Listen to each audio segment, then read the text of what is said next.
Tout de suite, place à l'invité du grand journal média Morning. C'est un enjeu de l'élection présidentielle américaine, Kamala Harris et Donald Trump.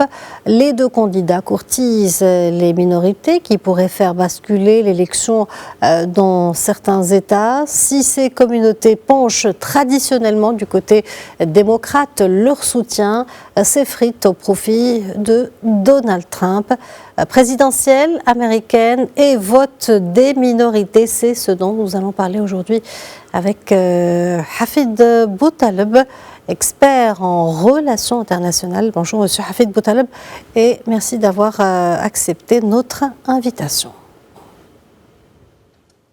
Bonjour, merci pour votre invitation. Alors, c'est l'un des piliers de l'électorat démocrate. Les Afro-Américains représentent 13,7% de la population. Ils ont voté à plus de 90% d'entre eux pour Barack Obama, Hillary Clinton et Joe Biden lors des précédentes élections. Pensez-vous que ce vivier de voix paraît gagner d'avance pour la candidate démocrate Kamala Harris? Non, ce n'est pas gagné d'avance pour les démocrates et en particulier Kamala Harris, puisque réussi depuis quelques semaines à gagner des points qui sont cruciaux, qui sont très importants dans cette course à la Maison-Blanche auprès de cette population afro-américaine. Et plusieurs raisons sont avancées.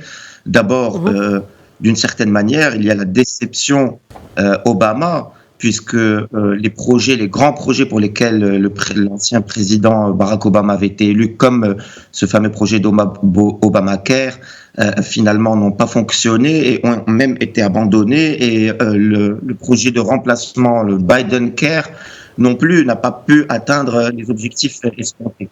Ce qui fait qu'il y a une déception aux yeux de la population afro-américaine de ce leader qui était Barack Obama, en plus de d'une certaine manière le leadership du parti, un peu trop.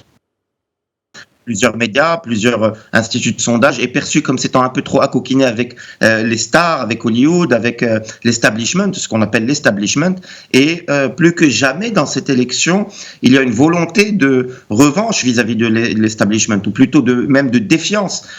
Et par conséquent, indépendamment de sa couleur de peau, Donald Trump semble séduire auprès d'une catégorie de cette population afro-américaine qui cherche maintenant un sauveur, d'une certaine manière, après que la déception de ce sauveur annoncé, qui était annoncé comme un messie auprès de cette population, notamment dans des États comme à Chicago, dans le Michigan, d'où est originaire d'ailleurs Barack Obama, où plus que jamais la course est plutôt serrée entre les deux partis, ce qui montre que là où on attendait une réaction de fief, c'est-à-dire un fief fidèle qui assure et qui donne confiance au camp démocrate, l'État du Michigan avec cette grande ville de Chicago. Finalement, l'écart est très serré en faveur quand même de Kamala Harris, mais de 0,6%, alors que dans d'autres élections précédentes, c'était 3, 4 points, 5 points. Donc, il y a la recherche d'une nouvelle figure et Donald Trump a réussi à positionner sa campagne sur des sujets comme la famille, comme la Monsieur foi, Boutaleb, la religion. Dans la dernière ligne droite de cette campagne, un humoriste soutien de Donald Trump a tenu des propos racistes contre le territoire hispanophone de Porto Rico, qualifié d'île flottante d'ordures. Cette saillie dans ses dissociés, Donald Trump, pourrait-elle avoir de lourdes conséquences, sachant que près de 4 millions d'Américains sont d'origine portoricaine? Écoutez, est-ce qu'il y aura des conséquences directes? Vous savez que déjà, le tiers des électeurs se sont déjà déplacés ou ont voté à distance. Les élections de demain, la journée de demain, ne concernera qu'à peu près 60% des électeurs. Donc déjà 40% ont voté. Une grande partie des Latinos ne sont pas des Portoricains. Vous parlez de 4 millions de Portoricains. L'essentiel pour cette population-là, c'est le programme du Parti républicain. C'est une île acquise au Parti républicain depuis très longtemps, et il semble peu probable de voir un réel basculement de la population des Portoricains, voire même des Latinos trancher franchement en faveur des démocrates. Plus que jamais, encore une fois, je le redis, les thèmes de campagne de famille, de l'identité, de la religion, parlent à ces minorités. La majorité blanche. Oui. Les questions migratoires sont au cœur de la campagne présidentielle américaine. Comment le débat sur cette problématique a-t-il évolué selon vous ? Ben, écoutez, il suffit d'entendre un peu le discours de Donald Trump, qui, très habilement, puisque les sondages le montrent, il a rattrapé plusieurs points d'écart en quelques semaines. Sa campagne est sur la montée, tandis que la campagne des démocrates est à un plateau. Donc elle tourne autour de 48, tandis que Trump est monté de à peu près 41-42 à 48 lui aussi. Donc il a rattrapé les démocrates, ce qui veut dire que ses thèmes de campagne fonctionnent. Sa campagne a été plus réussie que celle des démocrates, parce qu'il a réussi à tourner, à changer la façon de formuler les choses. Par exemple, par rapport à votre question, effectivement, Donald Trump démontre dans ses discours que les immigrés qui viennent de l'étranger sont la principale menace des minorités sur place aux États-Unis, que ce sont des latino-américains et de la population noire américaine, afro-américaine, qui sont menacés par l'immigration.